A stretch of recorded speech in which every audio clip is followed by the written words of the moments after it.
Pozdravljeni, sem Mateja Mraz, diplomirana vzgojiteljica predšolskih otrok iz vrtca Podčetrtek.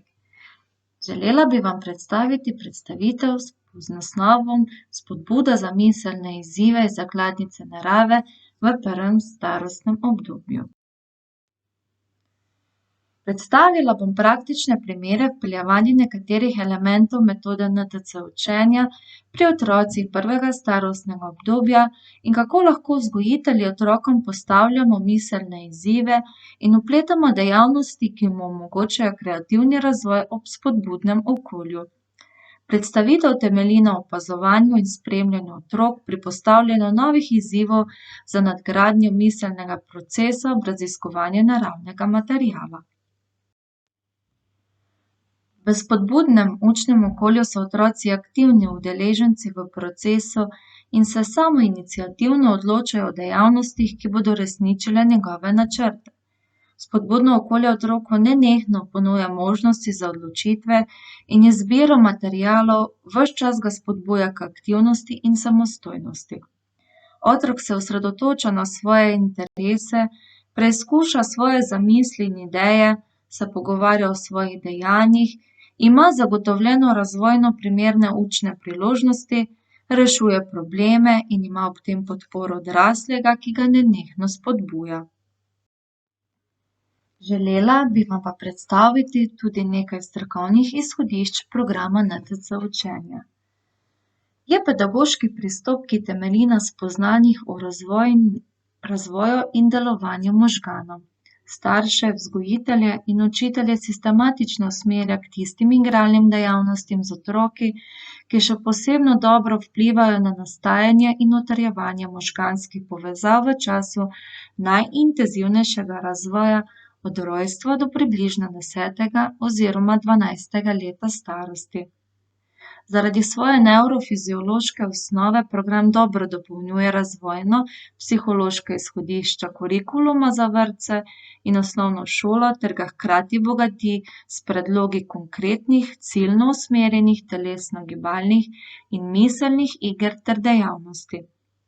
Te so izbrane tako, da čim bolj smiselno povezujejo različne otrokove izkušnje iz njegovega vsakdana ter so uporabne na različnih področjih vrtčevskih in šolskih dejavnostih. In s čim pravzaprav zaviramo razvoj sinaps? Z omejevanjem skakanja, vrtenja, z določanjem barv, z nepravilno obutvijo, s ponujanjem premalo naravnega gibanja in igranjem iger na računalniku. Razvoj sinaps pa pravzaprav spodbujamo z omogočanjem veliko skakanja, plezanja in guganja, gibanja na prostem, igre z žogo, vaje za ravnotežje, hojo po črtah ali robnikih, hojo z bosimi nogami, vrtenje in druge igre rotacije ter ponujanje iger za razvoj fine motorike. Program je sestavljen iz 3 sklopov dejavnosti, ki spodbujajo razvoj in aktivnosti sinaps v možganih, prispevajo k učinkovitejšemu pomnjenju ter razvijajo funkcionalno mišljenje.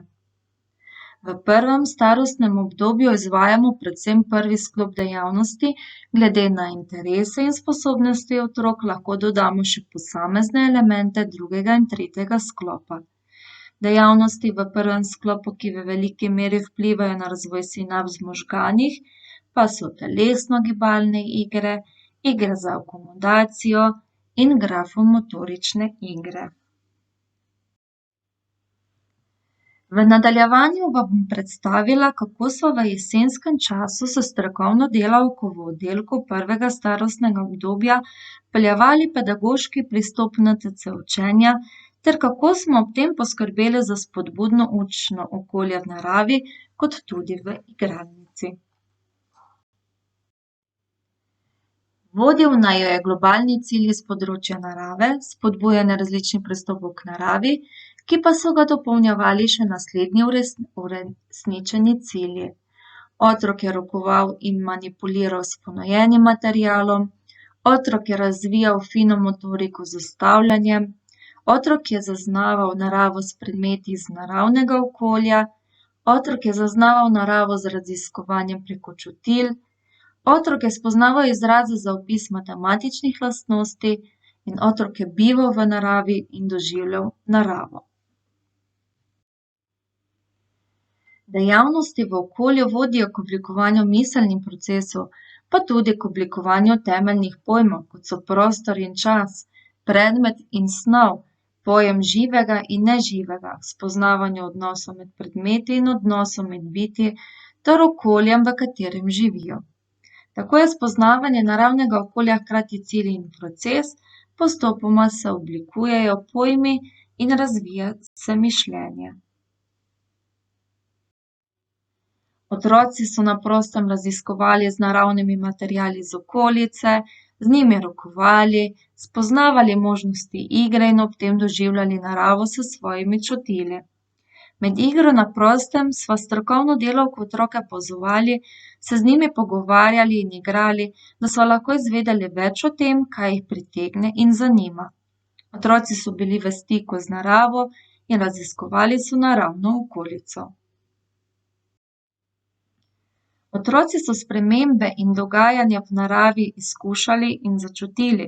Del dejavnosti v okviru področja narave so potekali izven vrtca, nato pa še prav tako v sami igralnici. Za skupino mlajših otrok je pomembno večkratno ponavljanje, zato so poskrbeli za to, da so otroci s ponavljanjem osvajali svoje novo okolje in pojme okoli sebe. Raziskovanje z naravnim in nestrukturiranim materialom pa se nadaljevalo tudi v igralnici, v jesenskem kotičku. Otroci so postali aktivni takoj, ko so imeli opremljen kotiček, svoje zamisli so uresničevali in prevzemali pobudo za igro ter reševali probleme. Otroci so spoznavali poimenovanja za stvari, ki so jih imeli na voljo, le-to jim je dodatno dalo občutek obvladovanja prostora. S kotičkom za aktivno učenje z naravnim materialom sva s strokovno delavko se osredotočili na podpiranje otroške igre. V igralnico smo prinesli listje, ki smo ga nabrali v naravnem okolju.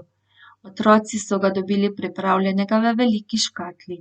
Listje so začeli tipati, nato pa ga metati iz škatle po tleh. Zaslišalo se je šelestenje suhega listja, otroci so po listju začeli hoditi. Na pobudo deklice pa se je raziskovanje s suhim listjem nadaljevalo v drugačni, bolj privlačni obliki.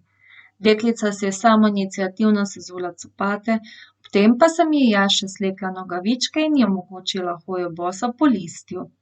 Nato so nekateri otroci sami začeli sezuvati copate in poskušali sleči nogavičke, drugim sem sezula copate in slekla nogavice še jaz in tako omogočila bosu hojo po listih.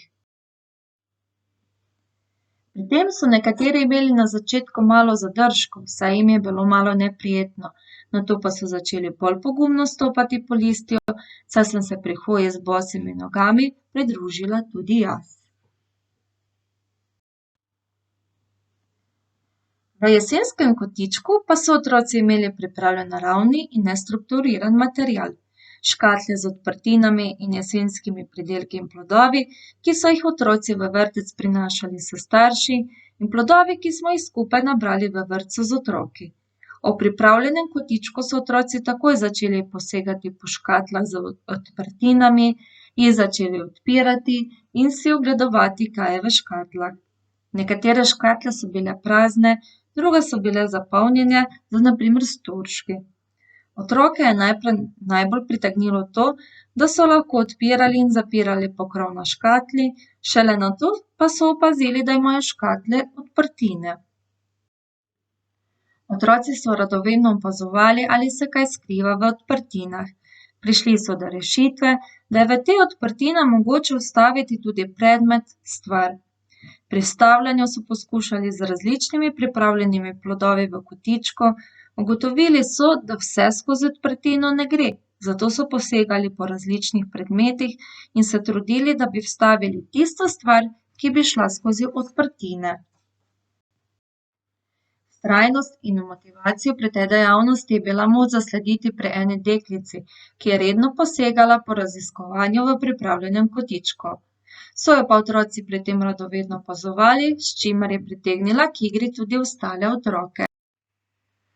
Za strokovno delavko sva opremili jesenski kotiček z visečimi storži na vrvicah. Otroci so storže prijemali, jih spuščali ter tudi te poskušali vstaviti v tulce. Na pobudo njihove igre in raziskovanja sem tulce privezala na vrvi namesto storžev ter tako omogočila vstavljanje storže v viseče tulce. Ker pa je v tem času zopet prišlo do zaprtja vrtca, nam več dejavnosti in raziskovanja s ponujenimi sredstvi ni uspelo. Za zaključek pa bi vam rada povzela del besed od avtorice Deborah Tegano. Otroci se v velikem prostoru počutijo majhne v primerjavi z okoljem in zdi se jim, da čas teče počasneje. Otroci v igralni hišici, šotoru na dvorišču ali pod mizo se počutijo velike v primerjavi z okoljem in ohranijo pozornost.